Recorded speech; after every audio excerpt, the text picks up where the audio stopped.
je me rappelle d'Allah subhanahu wa ta'ala et je demande à Allah de me guérir. Et quand je meurs, où est-ce que je vais? Je vais chez Al-Ghafur Ar-Rahim, Ar-Rahman Ar-Rahim. Je vais chez Allah subhanahu wa ta'ala. Donc, je vais dans l'endroit où j'espère. Voilà l'explication de ce hadith.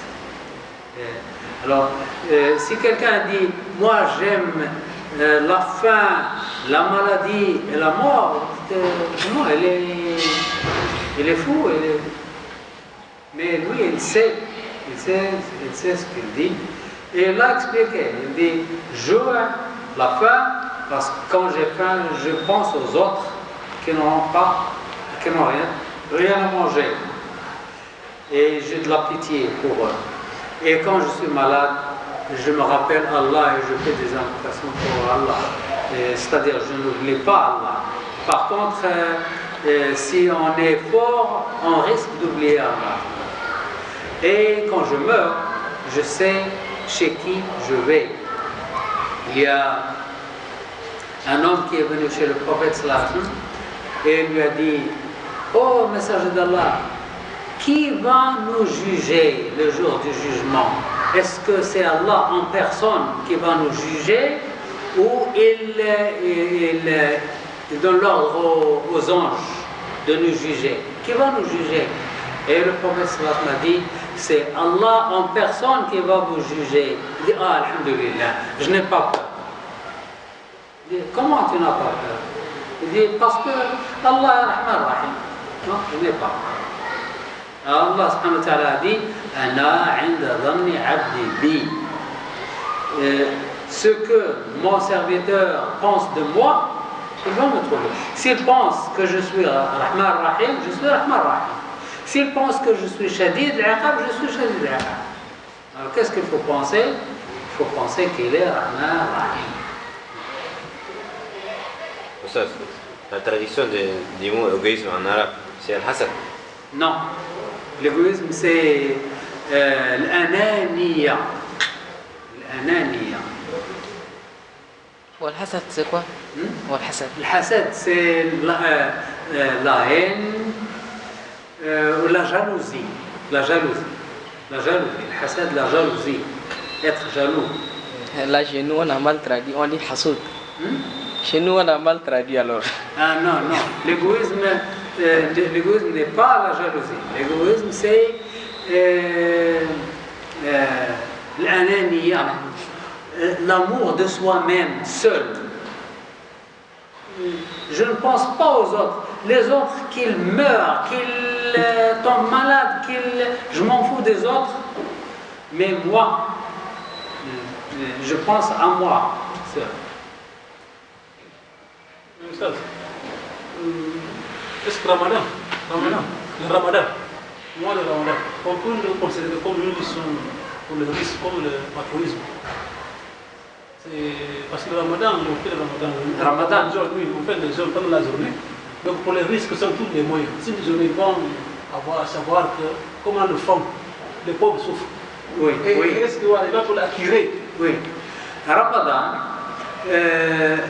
a beaucoup de vertus. Parmi les vertus de Ramadan, c'est lorsqu'on a faim et on a soif, on pense aux gens qui ont toujours faim et soif, qui ne trouvent pas de quoi se nourrir. Yusuf alayhi salam, le prophète Yusuf, lorsqu'il est devenu roi, il jeûnait un jour et il mangeait un jour. Il jeûnait un jour sur deux. On lui a demandé, pourquoi tu es roi, tu as le trésor du pays et tu jeûnes un jour sur deux. Il dit, je jeûne pour sentir la faim, pour ne pas oublier les pauvres. Voilà, Ramadan, lorsqu'on jeûne pendant Ramadan, on se rappelle des gens qui n'ont pas de quoi manger. Et il faut voir des gens Ici dans la ville, on ne voit pas les gens affamés, mais dans la campagne, lorsqu'on s'éloigne beaucoup de la ville, il y a des gens qui meurent de faim, des gens qui se nourrissent de rien du tout. Là, et des gens qui se mettent debout à côté de la rue pour demander au conducteur de leur donner une bouteille d'eau. Une bouteille d'eau pour boire, pour toute la famille. Une bouteille, 1 litre d'eau. Ils demandent de l'eau. Il y a des gens de la campagne, très loin, des gens qui se mettent debout à côté de la rue, de la route, pour demander les conducteurs de leur donner des bouteilles d'eau.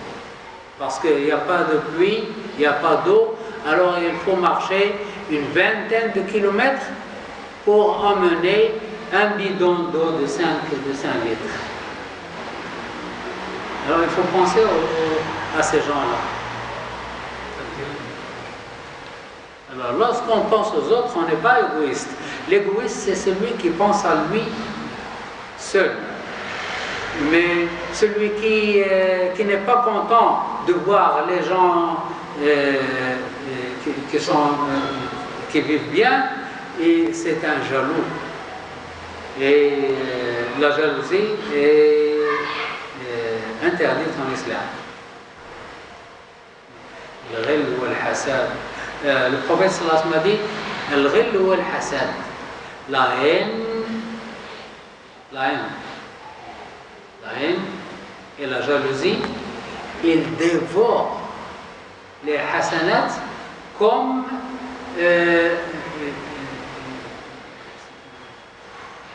الحسد يأكلون الحسنات. La haine et la jalousie dévorent les hasanat comme le feu qui dévore le bois. الغل والحسد يأكلان الحسنات كما تأكل النار الحطب.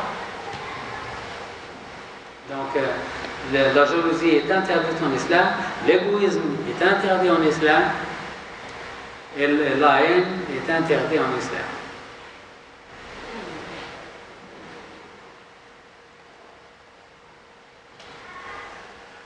Alors le bonheur est né de l'altruisme et le malheur de l'égoïsme. Voilà un autre mot, égoïsme, c'est l'égoïsme qui revient. Le bonheur est né de l'altruisme. Lorsqu'on donne aux autres, on est heureux. Et lorsqu'on ne pense pas aux autres, qu'ils meurent, qu'ils tombent malades, ça c'est l'égoïsme.